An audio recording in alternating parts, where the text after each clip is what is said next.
आज मेरी बड़ी दीदी मेरे नाम लेकर के आवाज लगा रही है, छोटी बहन तुम कहाँ हो? ना जाने कि मुझसे गलती हो गई, मैं बिजली सिपाही को मारपीट किए, हो सकता है बिजली सिपाही मेरी बड़ी दीदी को पास गया होगा। अगर मेरे बारे में कोई बात बिजली बोल दिया होगा, इसलिए तो मेरी बड़ी दीदी मुझे नहीं बुला रही है।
दीदी खुश रहो। अच्छा ये बताओ छटकी दीदी, तुम तो जब से आई हो सारा कुछ जब हम लोग करने लगते हैं तो तू कहती है कि बहन ये काम छोड़ दो मैं करती हूँ, ये काम छोड़ दो मैं करती हूँ। आज देखो यहाँ पर झाड़ू नहीं लगी है, कम से कम झाड़ू तो लगा दो, कितना गंदा लग रहा है। दीदी क्या मैं झाड़ू लगाऊंगी? झाड़ू लगा दो, कितना मक्खी लग रहे हैं। जल्दी इसको झाड़ू लगाओ, इसको पोछा लगा। दीदी क्या है? जैसे तो मेरे साथ बातें कर रही है, मैं काम के बारे में मैं कुछ नहीं जानती हूँ। देखो मैं जानती हूँ क्योंकि मैं तो माँ से बहन से टोला मोहल्ला में जाकर के मैं मांग करके लाती थी, दोनों बाप बेटी बैठ करके खाती थी। मैं काम के बारे में दीदी मैं कुछ नहीं जानती हूँ, मैं इसलिए मैं तुमसे माफी मांग रही हूँ दीदी। अरे बबलू उस बात को भूल जाओ, ठीक है? आप जो आगे हैं वो देखो और वो करो। देखो तुम्हें यही सोचती है कि नहीं मेरे पास घर थे, नहीं दरवाजा नहीं अंगना, तो मैं कहाँ झाड़ू लगाती है और कैसे लगाई जाती है। देखो अब तुम्हारे पास कोई चीज का कमी नहीं है, झाड़ू नहीं लगाने के लिए आती है। तो मैं बता रही हूँ, देखो ये झाड़ू है, ये गंदे इस गंदे को इस तरह जमा करके साफ करना और फेंक देना है। ठीक है दीदी, जैसा तुम्हारा मर्जी। हाँ तो ठीक है, झाड़ू लगाओ, मैं चलती हूँ थोड़ा स्नान करने के लिए। ठीक है जल्दी खुश रहो। हे परमात्मा, अब मेरी बड़ी दीदी मेरे हाथ में झाड़ू देकर के चली गई, मुझे काम फरमा करके गई है कि तो झाड़ू लगाओ। बहुत सा ऐसा है कचरा, सारा कचरा को तुम उठा करके झाड़ू लगा करके तुम अचोना फेंक दो। ठीक है दीदी, जाओ दीदी, तो मैं झाड़ू लगाने के लिए जा रही हूँ दीदी। हो जरिया गे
दीदी है झाड़ू लगा दूंगी।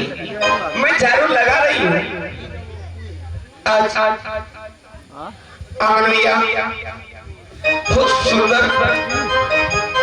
छिलका में दिख रही है। ना जाने कि छिलका कौन चीज का है, इतना सुंदर दिखने में लगता है। इसका छिलका इतना सुंदर दिखने में लगता है, इसका फल कितना सुंदर दिखने में लगता होगा। ना जाने कि यह फल कहां से आया है। भगवान ये परमात्मा, मैं तो सोचती हूँ परमात्मा, इससे पहले मैं घर की बेटी थी। दोनों बाप बेटी भिक्षा मांग करके लाती थी, खाती थी। इतनी सुंदर यह छिलका है, यह छिलका उठा करके मैं खा लूंगी तो क्या होगा। एक बार मैं यह छिलका खा करके मैं इनका स्वाद में समझती हूँ कि कैसा लगता है।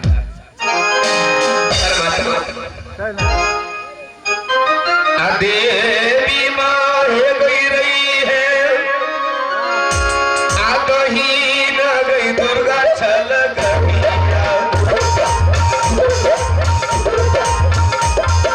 सोना पूर गई भवन में, तू रही देवी गए।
इतनी सुंदर लगता है यह छिलका खाने में, इतनी सुंदर यह छिलका खाने में लगता है, इसका फल कितना सुंदर लगता है परमात्मा।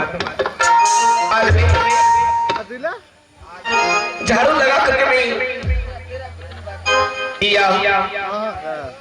सोना में यह गोलड़ा में फेंक दूंगी। मेरी बड़ी दीदी का फरमाइश है कि जाओ झाड़ू लगा करके गरोड़ा में फेंक देना। ठीक है माँ देवी। स्वामी गेले